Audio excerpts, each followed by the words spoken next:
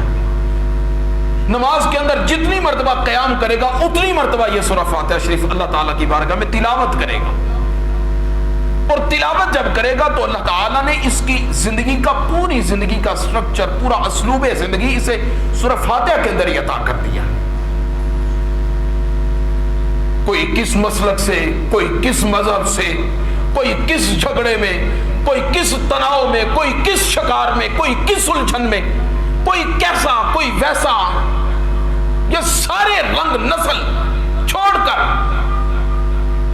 کیوں نہ اپنے رب عز و جل کی بات مانے اور ایک خدا کی توحید کی لڑی کے اندر پروئے جائیں اور ایک منزل کی طرف سارے گامزن ہو جائیں کہ جو راستہ ہمیں واقعہ تن اللہ تبارک و تعالیٰ کی ذات کے ساتھ جا کر ملا دے. ہے کہ نہیں ایسا؟ توجہ ہے؟ اللہ تعالیٰ نے فرمایا اہدنا الصراط المستقیم. بندہ ہر نماز کے اندر اللہ تعالیٰ سے عرض کرتا ہے مولا مجھے سیدھا راستہ دکھا، مجھے سیدھا راستہ دکھا. کیوں؟ یہ بندے کی ایک فکر ہے، بندے کی ایک سوچ ہے. خداوند قدوس نے اس کلام کو بڑا جامع رکھا ہے. اللہ تعالیٰ نے جب اس بندے کو دیکھا، یہ ایک بازار سے گزرتا ہے، مختلف قسم کے سپیکروں سے مختلف قسم کی آوازیں آ رہی ہوتی ہیں. کوئی کس طرح نماز پڑھ رہا ہے، کوئی کس طرح پڑھ رہا ہے، کوئی کیسی صدائیں لگا رہا ہے، کوئی کیسی صدائی لگا رہا ہے. کسی نے کالے رنگ کا پہنا ہے جبہ اور کسی نے سفید رنگ کا پہنا ہے، کوئی کس طرح کا، کوئی کس طرح کا، اور صدا ہر کسی کے یہی ہے میں حق پہ ہوں. راستے پتہ نہیں کتنے بن گئے ہیں اور اتنے مختلف راستوں کے اندر سے ہر کسی کی صدا پر اگر کام دھرے تو دیکھیں کہ ہر راستے کے اوپر اس راستے کا جو رہبر بیٹھا ہے وہ یہی کہہ رہا ہے میں حق پہ ہوں، میں حق پہ ہوں. آپ اس سے اتفاق کرتے ہیں؟ ایسا ہے؟ ہم کسی کی بات کی طرف نہ جائیں، ہم کسی کی طرف نہ جائیں، کسی صدا دینے والے کی صدا کو نہ دیکھیں. ہم کیوں نہ اپنے رب عز و جل کا کلام پڑھیں اور خدا کی صدا دیکھیں خدا کیا فرماتا ہے، خداوند قدوس نے ہمیں کس طرف لگایا ہے. میرے دوستو بالیقین وہ راستہ سیدھا ہے جس پر خداوند قدوس نے اپنے بندے کو گامزن کیا ہے، اور بلا شک و بلا ریب وہ راستہ سیدھا ہے جس پر اللہ کے پیارے حبیب علیہ الصلوۃ والسلام نے اپنے اس غلام کو جس راستے کی رہنمائی فرمائی ہے وہ راستہ سیدھا ہے.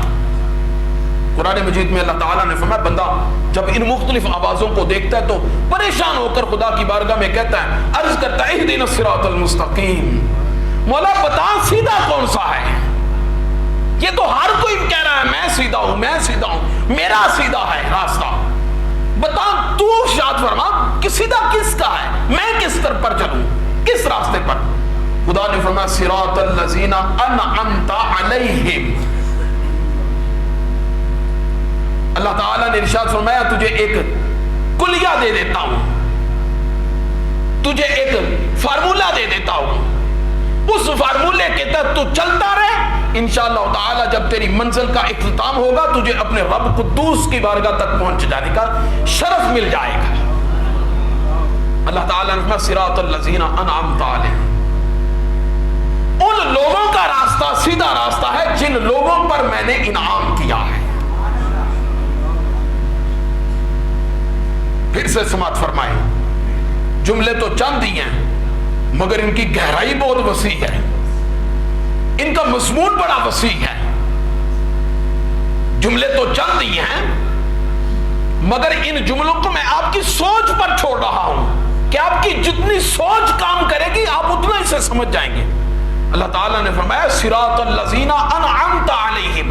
دیکھیں خدا نے یہ نہیں فرمایا کہ قرآن کا راستہ سیدھا راستہ ہے، خدا نے یہ نہیں فرمایا نماز کا راستہ سیدھا راستہ ہے، خدا نے یہ نہیں فرمایا مکے کے رہنے والوں کا راستہ سیدھا راستہ ہے، خدا نے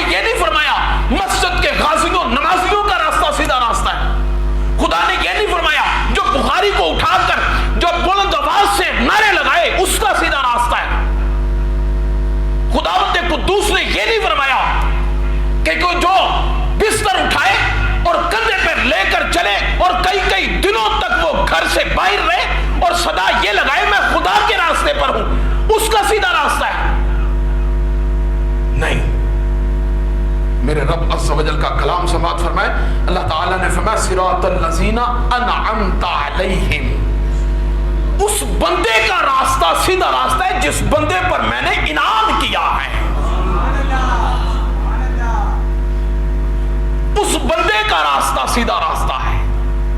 اس شخصیت کی طلب میں نکلو، اس شخصیت کی تلاش میں نکلو کہ جو اللہ تبارک و تعالیٰ کی بارگاہ اقدس سے انعام یافتہ شخصیت ہے، جس کو خداوند قدوس نے اپنی بارگاہ اقدس سے بے شمار انعام و اکرام فرمائے ہیں. اور وہ کون لوگ ہیں؟ سب سے پہلے وہ اللہ تعالیٰ کے انبیاء ہیں. فَأُولَئِكَ مَعَ الَّذِينَ أَنْعَمَ اللَّهُ عَلَيْهِمْ مِنَ النَّبِيِّينَ وَالصِّدِّيقِينَ وَالشُّهَدَاءِ وَالصَّالِحِينَ. اللہ تعالیٰ نے دوسری آیت میں اسی آیت کی تفسیر کرتے ہوئے فرمایا سب سے پہلے وہ لوگ کہ جن پر میں نے انعام کیا وہ انبیاء کرام علیہم السلام ہے. من النبیین والصدیقین، انبیاء رخصت ہو گئے، اس دنیا سے پردہ فرما گئے، ان کے بعد ان کے صحابہ کرام کا راستہ سیدھا راستہ ہے. والشہداء، اور میری راہ میں جو شہداء ہیں، شہید ہونے والے ہیں، مخلص شہداء ہیں، ان کا راستہ سیدھا راستہ ہے. اور فرمایا کہ والصالحین، اور قیامت تک کے آنے والے ولیوں کا راستہ سیدھا راستہ ہے.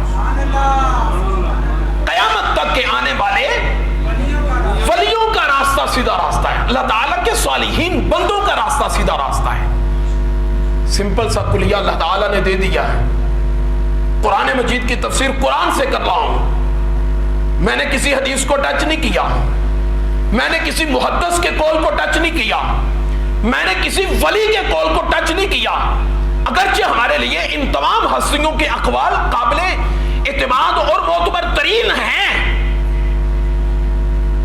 ذرا انصاف سے بتائیں، جس پر خدا اپنا انعام فرمائے اور خدا کا جو انعام یافتہ بندہ ہو تو پھر اس کا قول کتنا معتبر ترین ہوگا، اس کا فرمان کتنا معتبر ترین ہوگا.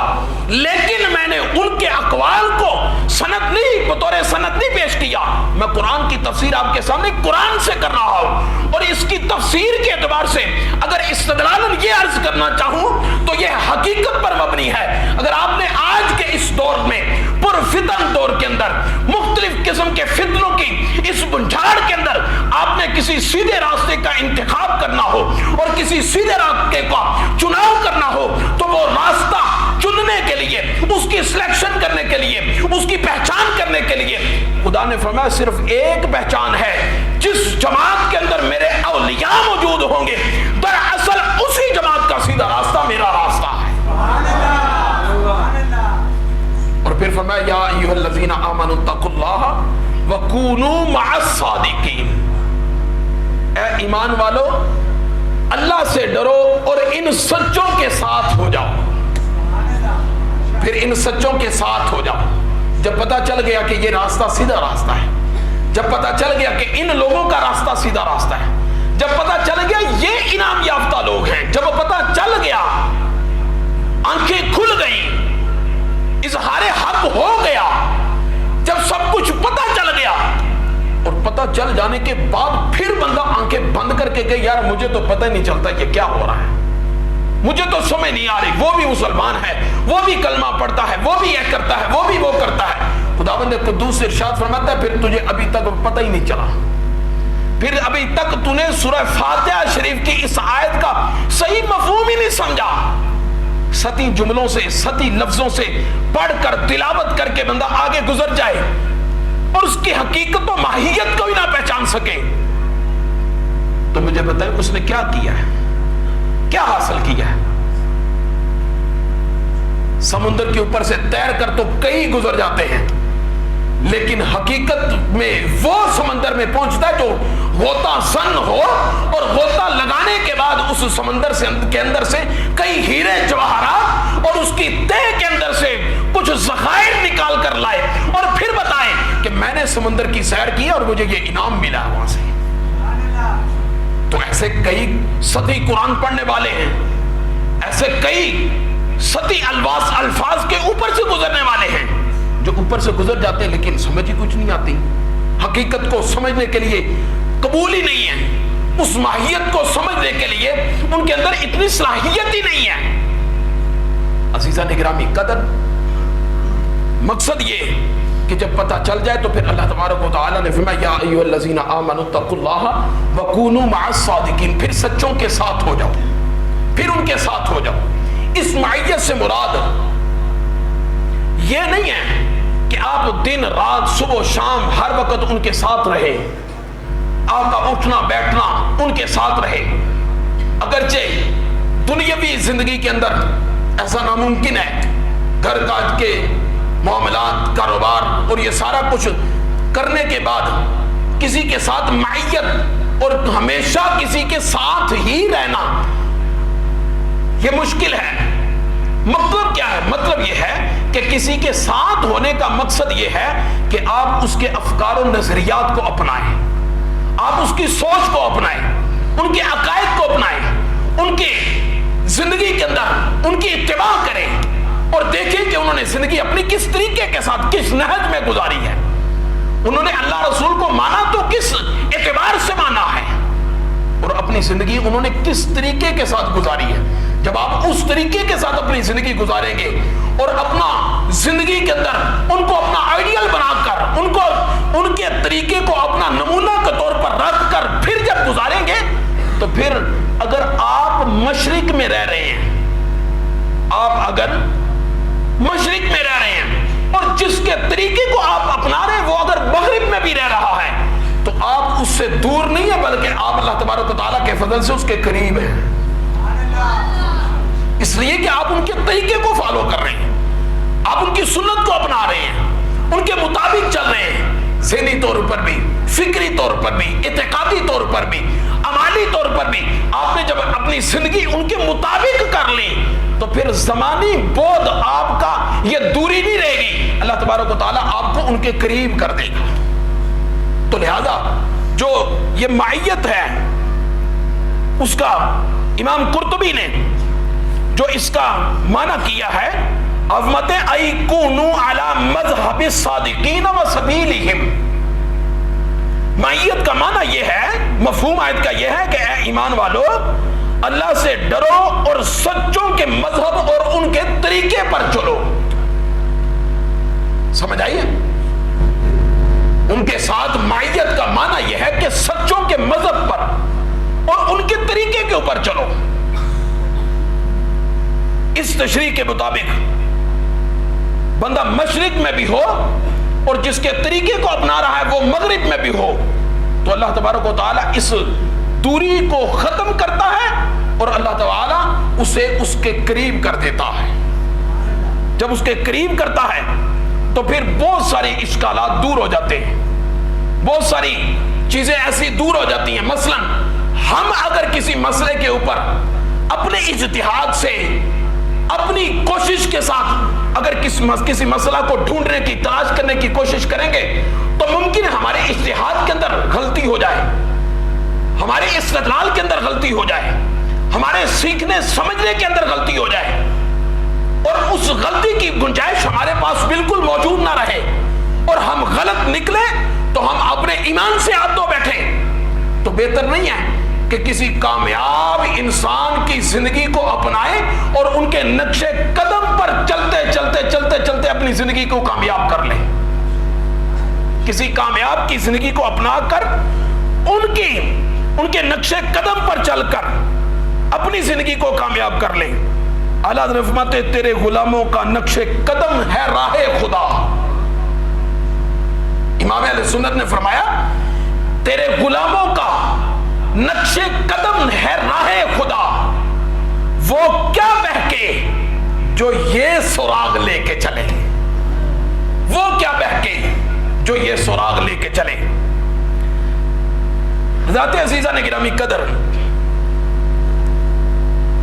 آج کے ہمارے اس خطبہ کے اندر ہماری گفتگو کا مین مرکز وہ عظیم ہستی ہے کہ جنہوں نے ساری زندگی اللہ اور اللہ کے رسول علیہ الصلوۃ والسلام کے عشق و محبت میں اپنی زندگی گزاری اور پھر صدہا سالوں سے، صدیوں سے اس مخلوق خدا کو اللہ اور اللہ کے رسول علیہ الصلوۃ والسلام کے عشق و محبت میں رنگ رہے ہیں، اور انہیں جو راہ راست سے بھٹکے ہوئے لوگ ہیں انہیں راہ راست پر لا کر، جو خدا سے دور ہیں انہیں خدا سے ملا کر، جو حبیب کریم علیہ الصلوۃ والسلام سے دور ہیں انہیں مصطفیٰ کریم علیہ الصلوۃ والسلام سے ملا کر اللہ تبارک و تعالیٰ کی بارگاہ اقدس میں قرب اور عشق کی منزلیں طے کر رہے ہیں۔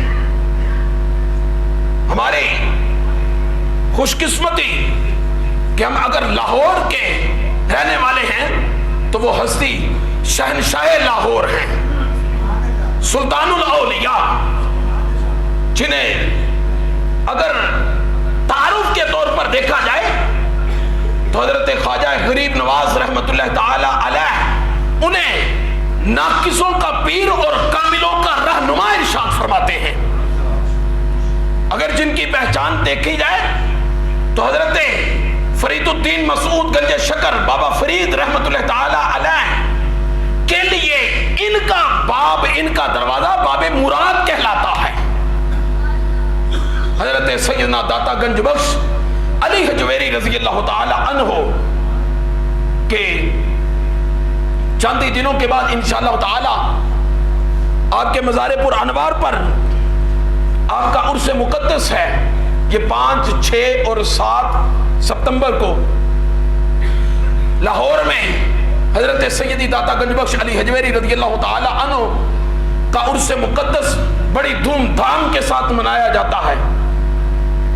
بر صغیر، پاک و ہند، بلکہ ایشیا کی سب سے معزز ترین، بزرگ ترین ہستی حضرت سیدی داتا گنج بخش علی حجویری رضی اللہ تعالی عنہ ہیں۔ آپ کو اللہ تبارک و تعالی نے ہر لحاظ سے وہ مقام اور وہ درجہ عطا کیا ہے کہ کائنات کے اندر حضرت سیدی داتا گنج بخش علی حجویری رضی اللہ تعالی عنہ جیسا ان کے بعد کوئی بھی نہیں ہے۔ حضور سیدنا غوث اعظم جیلانی رضی اللہ تعالی عنہ نے فرمایا تھا کہ حضور داتا صاحب رحمت اللہ تعالی علیہ اگر میری زندگی میں ہوتے تو میرے مرشد ہوتے، اگر میری زندگی میں ہوتے تو میرے مرشد ہوتے۔ حضرت سیدی داتا گنج بخش علی حجویری رضی اللہ تعالی عنہ کی پیدائش سن 400 ہجری ہے اور آپ کا وصال گرامی 465 ہجری ہے، اور حضور سیدنا غوث اعظم رضی اللہ تعالی عنہ کی پیدائش 469 ہجری ہے۔ صرف 4 سال کا فرق ہے کہ آپ فرماتے ہیں کہ اگر میری زندگی کے اندر سیدی داتا گنج بخش علی حجویری رضی اللہ تعالی عنہ ہوتے تو میں انہیں اپنا رہنما، اپنا پیشوا، اپنا مرشد بناتا۔ سیدی داتا گنج بخش علی حجویری رضی اللہ تعالی عنہ، آپ کی شخصیت منارہ نور کی حیثیت رکھتی ہے۔ ہم آپ کے عرس پاک کو فقط اس لیے مناتے ہیں کہ آپ کی روح پاک کو اصال ثواب کرے، اور اصال ثواب کرنے کے ساتھ جو اللہ تبارک و تعالیٰ کے انوار اور تجلیات آپ کے مرکز تجلیات پر نازل ہو، ان میں سے اس بارش کے قطروں میں سے کوئی ایک چھینٹا ہمارے سینے پر آ لگے، جس کی بدولت اللہ تبارک و تعالیٰ ہمارے سینوں کو روشن فرما دے۔ تو یہ خوش قسمتی کی بات ہوتی ہے۔ خوش قسمت وہ لوگ ہوتے ہیں کہ جنہیں اللہ تبارک و تعالیٰ اپنے پاک لوگوں کے قریب آنے کی جب وہ ہمت عطا کرتا ہے، استعداد عطا کرتا ہے۔ بندہ اگر خود کہے کہ میں نیکی کر لوں، یا میں نیکی کے راستے پر چل پڑوں، یا میں کچھ ایسے کام کر لوں جس سے میری نجات اور میری کامیابی ہو جائے، تو یہ بندے کے بس کی بات نہیں ہے، بلکہ اللہ تبارک و تعالیٰ اسے توفیق عطا کرے تو پھر وہ کام کرتا ہے۔ آج دیکھیں سیدنا داتا گنج بخش علی حجویری رضی اللہ تعالی عنہ کو اللہ تعالیٰ نے کتنا مقام اور کتنا درجہ عطا کیا ہے کہ آپ کی مرکز پر انوار پر تقریباً 980 سال گزر گئے ہیں۔ 980 سال گزر گئے ہیں۔ اس مرتبہ جو آپ کا عرس پاک ہے 980واں عرس ہے۔ اتنا عرصہ گزر جانے کے بعد بھی کہاں سے چلے اور کہاں پہنچے، یہاں کے رہنے والے بھی نہیں تھے۔ اب حجویر سے چلے، افغانستان کے ایریے سے حجویر سے چلے اور لاہور میں آ کر جب آپ نے ڈیرا لگایا تو لاہور میں ڈیرا لگا کر یہیں پہ رہ گئے، اور آج 980 سال، ایک صدی کے قریب جو ہے وہ یہ کتنی صدیاں گزرنے کے بعد بھی حضور سیدی گنج بخش فیض عالم رضی اللہ تعالی عنہ آج بھی ان کی مرکز پر نور پر جب پہنچے تو ایسے لگتا ہے کہ آج بھی سیدی داتا گنج بخش علی حجویری رضی اللہ تعالی عنہ بظاہر خود موجود ہیں۔ اور لوگ کتنے ایسے جو منع کرنے والے ہیں، جو روکنے والے ہیں، لوگوں پر شرک و بدعت کے فتوے لگانے والے ہیں، لفظ داتا کے نام سے جنہیں چڑ ہے، آپ یہ کیوں کہتے ہیں، ایسا کیوں کرتے ہیں، کیوں جاتے ہیں کہ نہیں؟ کئی ایسے ہیں جو فقط حضور داتا گنج بخش علی حجویری رضی اللہ تعالی عنہ کا عرس منا کر، ان کی نیاز پکا کر، ان کے نام کا ختم شریف دلا کر اس کھانے کو سامنے رکھے تو وہ کھانا انڈیل دیتے ہیں، کئی ایسے ہیں۔ لیکن عزیزان گرامی قدر، یہ نصیب اور بخت کی بات ہے۔ اللہ تبارک و تعالیٰ جس کے نصیب کے اندر اپنے اولیاء کی محبت لکھ دیتا ہے، وہ لاکھ اسے کوئی منع کرے، لاکھ اسے کوئی کچھ بھی کہتا رہے، وہ اپنے اولیاء سے اور اللہ تبارک و تعالیٰ کے ان محبوبین سے محبت لازمی کرتا ہے۔ یہ میرے سامنے بخاری شریف ہے، اس میں حضور نبی کریم علیہ الصلوۃ والسلام کی صرف حدیث مبارکہ اب سماعت فرمائیں، اس کے بعد پڑھتے ہیں۔ اللہ تعالیٰ نے ارشاد فرمایا، حضور کریم علیہ الصلوۃ والسلام نے ارشاد فرمایا، عن ابی ہریرہ رضی اللہ تعالی عنہ عن النبی صلی اللہ علیہ وسلم قال اذا احب اللہ عبدا نادى جبریل۔ اللہ تعالیٰ جب کسی بندے کے ساتھ محبت فرماتا ہے تو جبریل علیہ الصلوۃ والسلام کو بلاتا ہے، جبریل امین علیہ الصلوۃ والسلام کو بلاتا ہے۔ پھر کیا فرماتا ہے؟ فینادی ان اللہ یحب فلانا فاحبہ۔ جبریل کو بلا کر اللہ تعالیٰ فرماتا ہے، اے جبریل میں فلاں بندے کے ساتھ محبت کرتا ہوں، تو بھی اس سے محبت کر۔ سمجھ نہیں آئی؟ اللہ تبارک و تعالیٰ جبریل امین علیہ السلام کو بلاتا ہے، وقت کی کوئی قید نہیں ہے۔ یہ کب بلاتا ہے؟ یہ تب بلاتا ہے جب کسی بندے سے خدا محبت کرتا ہے، زمانے کی کوئی قید نہیں ہے۔ آج بھی اگر کوئی اللہ کا محبوب بنے تو خدا جبریل کو آج بھی بلا کر فرمائے گا کہ فلاں میرا محبوب ہے، ہم کسی اور کا نام نہیں لیتے۔ سیدی داتا گنج بخش علی حجویری رضی اللہ تعالی عنہ کا عرس مقدس ہے، آپ ان کی ذات کو سامنے رکھ کر ذرا صرف اتنا بتائیں کہ اللہ تبارک و تعالیٰ نے میرے داتا گنج بخش علی حجویری رضی اللہ تعالی عنہ سے محبت کی ہے کہ نہیں کی؟ جب ان سے محبت کی تو پھر خدا نے جبریل کو بلایا ہوگا اور جبریل کو بلا کے فرمایا ہوگا، ان اللہ یحب فلانا، اے جبریل میں گنج بخش فیض عالم سے محبت کرتا ہوں، جبریل تو بھی اس سے محبت کیا کر۔ اے جبریل بولیں تو بھی اس سے محبت کیا کر، فاحبہ۔ حضرت جبریل امین علیہ الصلوۃ والسلام ان سے محبت کرنے لگے۔ بات یہاں تک نہیں ٹھہری، اللہ تعالیٰ نے فرمایا فَيُنَادِي فِي أَهْلِ السَّمَاءِ إِنَّ اللَّهَ يُحِبُّ فُلَانًا فَأَحِبُّوهُ۔ اے زمین، اے آسمان پر بسنے والے تمام فرشتوں، آج تمہارے اندر ایک اعلان کیا جائے گا، ایک صدا دی جائے گی، ایک منادی ندا کرے گا، کیا؟ ان اللہ یحب فلانا، اللہ تعالیٰ ایک بندے کے ساتھ محبت کرتا ہے، اللہ تعالیٰ ایک بندے کے ساتھ محبت کرتا ہے، ان اللہ یحب فلانا فاحبوہ۔ اے آسمان والو، اے فرشتوں، تم بھی ان سے محبت کیا کرو۔ پھر وہ سارے کے سارے آسمان والے اللہ تعالیٰ کے اس ولی کے ساتھ محبت کرتے ہیں۔ جبریل امین علیہ الصلوۃ والسلام عرض کرتے ہیں، بار الہ میں نے تیرے اس محبت کا آسمان پر اعلان کر دیا ہے۔ خالق کائنات پھر ارشاد فرماتا ہے، ثم یوضع لہ القبول فی الارض۔ اے جبریل اس محبت کو یہاں تک محدود نہ رکھ، میں نے محبت کیا لہذا میری محبت کو زمین پر انڈیل دے، زمین پر بچھا دے، زمین پر یہ اس محبت کو زمین پر بسنے والے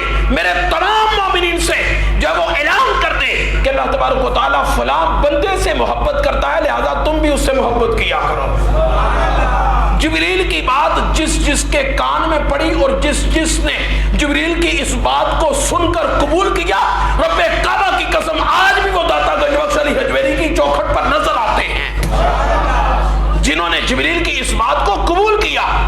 اور جنہوں نے قبول ہی نہیں کیا وہ خود بھی نہیں جاتے اور دوسروں کو بھی کہتے ہیں کہ وہاں جانا شرک ہے، وہاں جانا بدعت ہے۔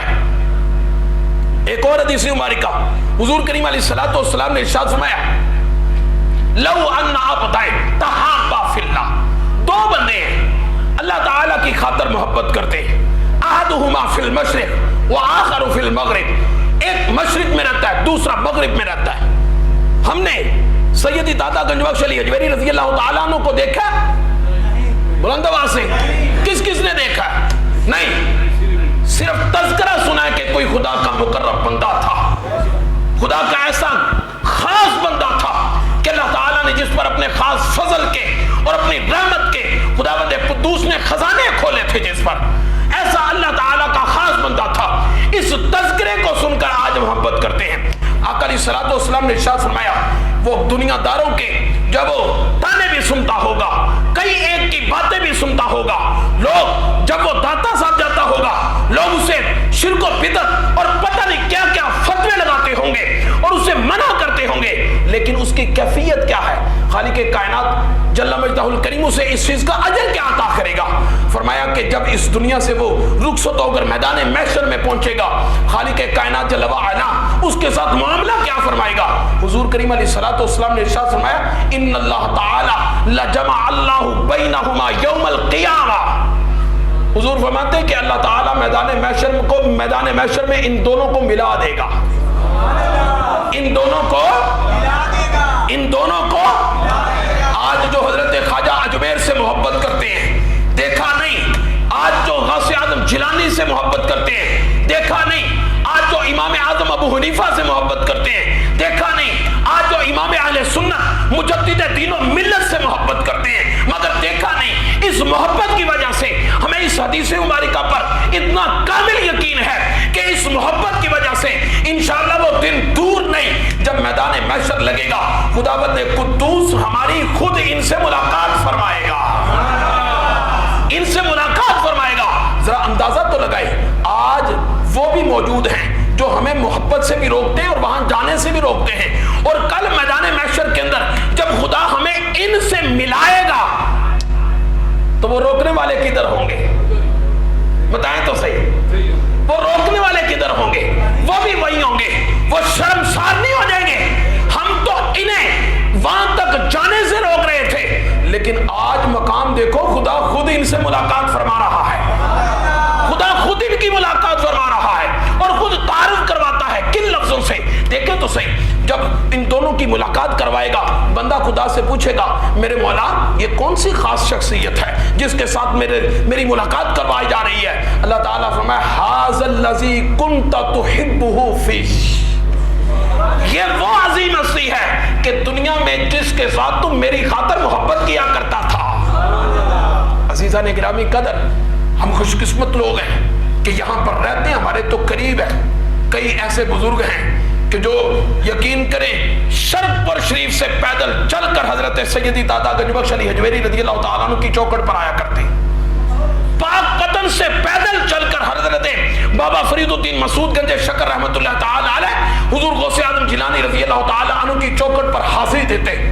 وہ پیچھے عدالتوں کے قریب آپ نے بابا فرید کا ٹپا دیکھا ہے شاید کہ نہیں؟